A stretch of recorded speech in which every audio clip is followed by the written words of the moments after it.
In the shop today, we have this 2022 F-350 Platinum. She's in here for some modifications, and the first one is going to be the fuel tank. So right now, Cole and Jordan are getting this tank drained out because we're going to go to a bigger tank. We're using a factory lift pump to go ahead and push the fuel out of there into the little container where we can save it and refill it once the new tank's in. The upgraded tank is going to be this guy right here. It's actually made by S&B, the one you were thinking of that also makes your intakes, got into tanks as well. So we'll demonstrate this thing once it's in the truck. But the highlight of this is going to be the Amp Research power steps. As a lot of these factory steps are, they hang down low, and it kind of gives a bad appearance when you're trying to get the lifted look where this is kind of high off the ground. The best of both worlds come from this Amp steps when you get the look of that clearance right here, and you also still have the functionality of a step coming up and down. So these will be motorized, wired in. When the door opens, it's triggered, step comes down. When the door is closed, triggers, pulls it right back up and in. So for the install, we got Haas. Haas, what's your nickname for today for the install? Call me the fuel technician. Okay, fuel technician. Cole, what do we got for your nickname today? Hose technician. The hose technician. And lastly, Jordan, what do we got? I have no idea. We have no idea. Okay, so with that being said, we're going to get started on this. And the first step, in addition to draining that tank, is going to get these factory steps off the truck.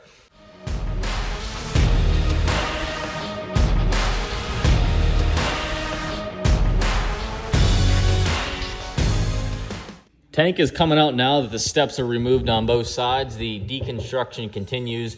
A bunch of lines on the top of the tank. So Haas and Cole, actually the hose tech and the fuel tech got that all out. What was probably the hardest part of this, Cole, getting the top of the tank? Was there some connection that was the hardest? Or? There was a clamp that they faced that you could only get it off with the bed off of it. I couldn't fit a ratchet wrench on there or a wrench or a screwdriver. So it's pretty tough. It was right up against the bed. Right up in there. And then how about up front, Haas? Any of the fuel lines, or pretty much everything's easy to get to? There wasn't really, the only really problem we had was the clip nuts, I'd say, which right here. Ford has these clip nuts on there instead of a normal welded nut or something. And the bolt was so tight that it spun the clip nut and broke it right off. Here's the new tank. Now that we're off the pallet racking, I can actually show you what's going on with this thing. So this is about a 60-gallon tank. We have our new filler neck here. We also have another port here. On top of that, we got a breather, just like we would factory. Another breather on the other side. This port right here is if we wanted to run some type of auxiliary fuel pump. So they give you a kit that actually runs down in to act as a suction tube, and it'll leave about 30% of the fuel on the bottom of the tank. So it'll suck from there up, but never completely drain your tank if you're using it. Another cool thing right here is a sump line. So this is if you were to run a lift pump. They actually give you a nice little area here that's baffled. So you can see this is the lowest point of the entire tank. Kind of rests on this. That's so all the fuel drains to here. So that if you were to put a lift pump on, you don't have to drill a hole in the bottom. You just go right off at this port.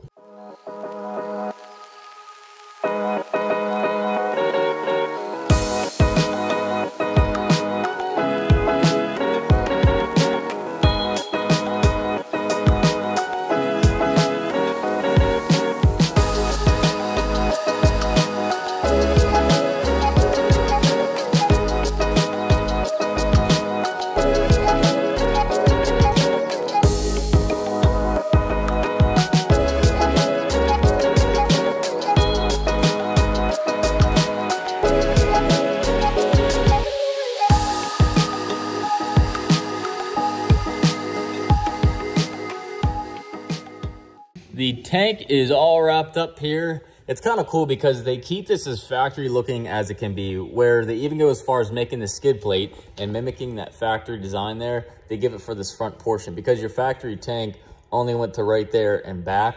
So you still keep your location of your factory, your water separator, all up into there, but they just extend this forward, go up, out, and just kind of use every little bit they can. There's these nice U-bolts here that grab onto this cross member to support that extra weight off the front, and then wrapping along to the other side as well. So being post-install, Jordan, what would you say this tank rates to that one Titan tank we did on a Ram? I would say the tank, comparing tank to tank, this is definitely a lot nicer. I think the quality's better. This one went a lot better than the Titan we did on a Dodge. I'm gonna say some of that probably is just the difference in truck. I'd have to do like one of these on a Dodge to really see the ultimate comparison there, but definitely like these better so far. And then as far as the worst part of the install, what do you guys say would be the least favorite part? I'd say that the part that probably was the least amount of fun to do was where these U-bolts go up in. There's a it's like a cross member that goes on top of the cross member to keep the U-bolts in place, and it's so tight between that cross member and the body that Just no room to work with. no. But other than that, the tank, as far as looks go, it is perfect, and I just can't wait to see what kind of mileage he gets out of one tank being 60 gallons on this thing. Now the time has come to get the amp steps all installed.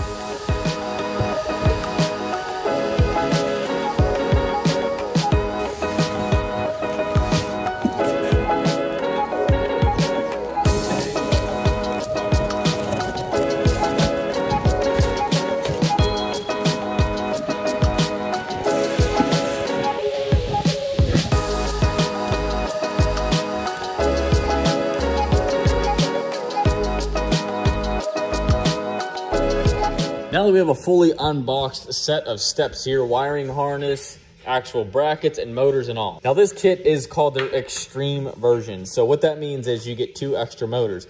Normally you, on these steps, have essentially an idler, one of these, and then another one's gonna be the motor. So whatever that is, front or back, depending on the truck, one motor is activating the step. On these extreme versions, you get each motor on one of those, so you have 4 total motors. Where that comes into play for this truck is this truck, seemingly, while it may not be a work truck, it will see some elements. So when you have mud and everything that's kicking up in here and throwing mud in here, sometimes these little hinges and stuff seem to get stuck. So you have one motor trying to pull it and the motor keeps failing trying to get the step up. So with 2 motors, it can usually blast through a little bit of dirt and whatnot in between actual washes. Cole's working on the first mount here, first mount and motor, and it seems to fit up pretty nice. What do you think, Cole, for pretty much the factory steps, kind of the same location? Yeah, I'd say probably the easiest I've ever done. We're not going to speak too soon, but so far, everything is fairly simple as far as install goes on this truck.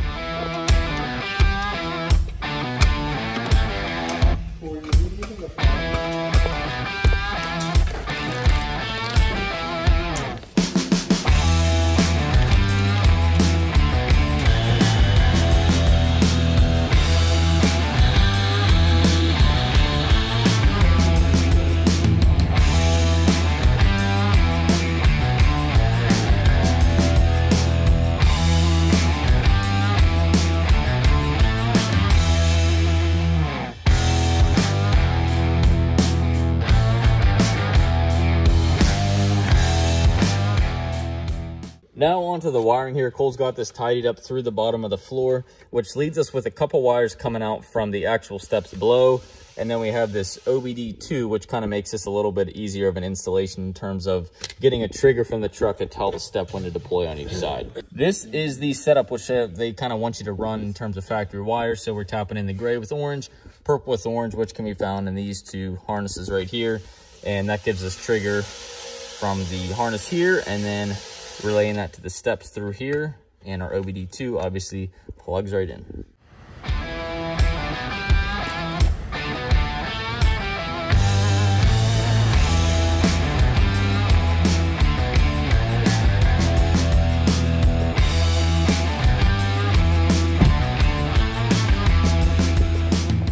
So the install is all wrapped up on this 21, I was wrong, it's a 2021 F-350. So overall, we were really happy with it. I can kind of tell a little bit of a difference of the extreme over regular. Mainly right now is going to be the speed at which these things kind of go up. It's a little more than what the regular one with it just has an idler and a motor. The 2 motor definitely does have some more oomph to it. So we got to give a huge thank you to Real Truck. Real Truck is a online website that has tons of aftermarket accessories, and in these hard times of where do you find parts in stock, where can you find them, they are a great resource to be able to look for any accessories for your truck. And that's where these steps came from, because not many people have these in stock. They're hard to get in stock. So once they have a huge shipment in, we were able to grab one of those. Now that we're all wrapped up, let's get everyone's opinion on the install. Cole, on the spot, give me one pro and one con of this entire install. My pro would be they mounted right to the factory location, and then my con would be a wiring gremlin where I had to lengthen all the wires on the driver's side of the truck leading to the motors and the lights, and also where I connected my wires from the OBD2 port. They weren't very specific on that. Okay, so overall, give me a 1 out of 10. What do you rate this install? I would probably give it a 7. 7 out of 10? All right. Haas, we're going to throw you on the spot next here. Give me a pro, give me a con. We're going to rate this 1 out of 10. I'd say a pro would be how the directions had all torque specs. Real simple, real easy to look at, and they were just right there. Okay, and then one thing you would change about the install if you could. Well, the original wiring harness that they gave us wasn't long enough for the driver's side, and we had to lengthen it. Okay, something to improve on there. All right, last but not least, Jordan, give me a pro, con. Actually, Haas, we never got your 1 out of 10. What are we going to rate this thing? I'd give it probably a 6 or a 7. 6 or 7? Kind of sounds like this guy over here, giving 7s all around the board. All right, Jordan, give us a pro, con, 1 out of 10. I'm going to have to say with like Cole and Haas, the mounting was definitely very nice. It just goes right to the factory studs there on the rocker.